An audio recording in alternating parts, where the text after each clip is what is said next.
Hello, everybody, and thank you for joining me once again for another Fuchsia Labmic book talk on the expanded universe of Star Wars. So excited to be with you here again, and we are going to get right into this book talk, so let's go. We are talking about Dark Force Rising.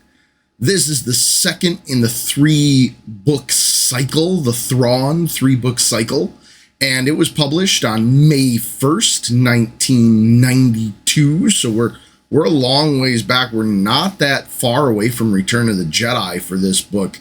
These Thrawn books, are the first books, to my knowledge, that are post-Jedi Star Wars books at all. So written, of course, by the amazing Timothy Zahn, and I'd like to try and put you in the timeline a little bit, let you guys know where we are time-wise, and that's going to put us at 9 ABY, 9 years after the Battle of Yavin. This has become the traditional way to talk about timelines in Star Wars is after the Battle of Yavin. There are timelines where we will talk about, or where you can talk about, I should say, after the formation of the Empire and things of that nature. But after the Battle of Yavin, before the Battle of Yavin, has kind of become the norm. It also puts us 5 years after Return of the Jedi, just so that you kind of have another idea. And we're now 2.5 years after the New Republic has been established on Coruscant. So just another thing to think about there. The New Republic is, of course, we're 5 years after, so it took 2.5 years for the New Republic to get onto Coruscant, establish itself as the galaxy-wide governing body over the Empire. There's the New Republic logo. And again, I've said this before in other book talks, but try and stay true to the material. And this is the New Republic logo as it was in the time. So I try and stay true to that and keep us in this era, not only in this era of what's in the book, but the artwork that was intended. I can't always stay true to the artwork. In these books, it's a little bit easier because there was a comic book to pull from and that sort of thing. So I was able to do a lot more with it. But these books really established all of this stuff, this idea of the New Republic. Because in these books and in a lot of the expanded universe books, the Republic, which is now referred to as the Republic, was the Old Republic. So thus, the New Republic. Let's talk about the ages of our characters, our heroes. Luke and Leia, the Skywalker twins, are 28. Han Solo is 38 years old now. I think I can do this without spoiling too much. The intent is to not spoil too much here, to tease you into reading these books. These particular books are incredible books. You'll have no problem getting into these books. Han and Leia are now married. She is now Leia Organa Solo. So she's 28. Han is 38. So there's that. I guess it doesn't like sound as bad at those ages, but it's still like when he met her, he was 29, almost 30, and she was 19 years old. So, Captain Pellaeon. Pellaeon is, of course, an important figure in all of this, and he's 60 years old in these books. Pellaeon is going to continue to be an important character as we go through the books for quite a long time. Really good character. Don't underestimate how important he is. Talon Card is also a character that's he's not going to be as important, but he's somewhere in his early 40s. I couldn't pin down a true date for him, but he's 40 plus. Card is, again, going to continue to be one of our mainstay characters. He's not going to be as important as Pellaeon. A character that's going to be very important to us is Mara Jade. She is 26 years old at this time. She's about 2 years younger than Luke and Leia. So as you read this book, I think that age that she's a little bit younger than the Skywalker twins actually can become an important reference because it puts you in the right mind frame for who she is. And then, of course, we have Grand Admiral Thrawn. And you cannot pin down an age for Thrawn. He is ageless. He's not really ageless, but he is somewhere between 50 and 60 years old. That's about the best I could do to find an age range for Grand Admiral Thrawn, was that he is somewhere between 50 and 60 years old. We also have no idea how the Chiss age, so there's that. We have some idea of what their lifespan is, but we don't know, what they look like, how they age physically, that sort of thing. Let's talk about some major places that we are going to visit. We're going to have to visit Jomark here. Not just have to. That you're going to have to be aware that Jomark is one of the places that you will visit in this book. Wonderful place for them to talk about. Interesting little planet that has some really important things go on in this book. Jomark is an important place for this book. It's, as far as I can think, it's never going to be important again. So make sure you pay attention to Jomark on here, because it's the only time it's going to be important. Coruscant, of course, always going to be important. We visit Coruscant a lot. There's a lot of plot and a lot of books set on Coruscant. Some books you never leave Coruscant. So Coruscant's going to be important. Even in this book, it is, of course, the galactic capital. Really, in no matter what era, almost, if you want to say you are the governing body of the majority of the galaxy, you have to establish your government eventually on Coruscant. He who controls Coruscant controls the galaxy. There's no spice there, anything, but Coruscant is the most important planet, city, however you want to think of it, in the entire galaxy. And then Onager. Onager, you're going to find out a lot about Onager or Honager, depending on whether you want to pronounce the H or not. Never sure whether that's a silent H or a pronounced H. So it's either Honager or Onager, maybe depending on the accent that you say it with, that sort of thing, the pronunciation that you're used to with an H at the beginning. And then I tend to think it's Onager, but the American in me wants to say Onager. but I think it's probably Onager. And this is going to be a really interesting planet. Some really interesting things are going to go on Onager. And I think you're really going to enjoy the visit, and lots of interesting things. Let's talk about our major characters and major relationships.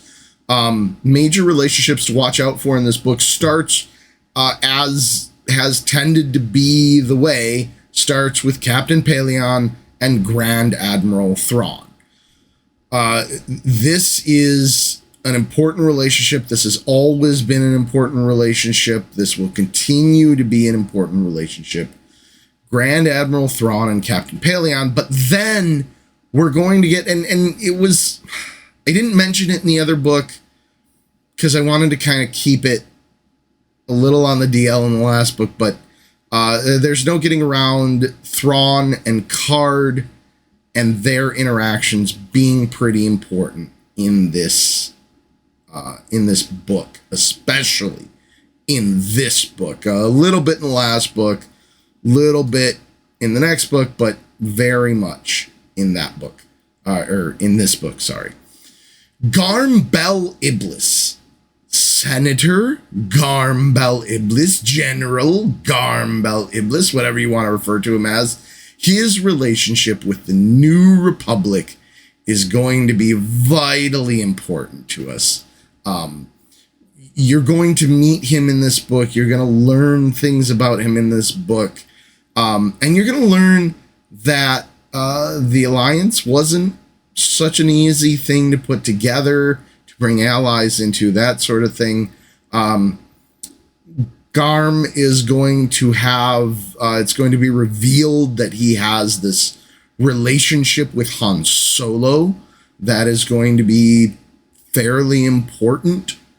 More for backstory than anything else, but Han and Garm have a past, and that's going to be revealed.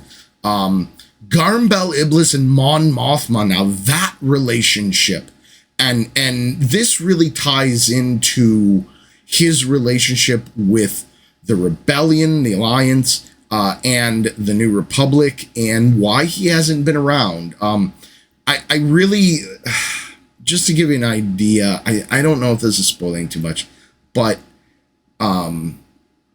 Saw Gerrera is kind of a poor man's Garm Bel Iblis.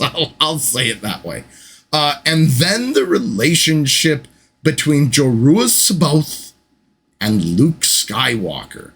This, in this book especially, their relationship, their interaction is just so vitally important to Luke's growth as a Jedi. I think you'll really enjoy this part of the book.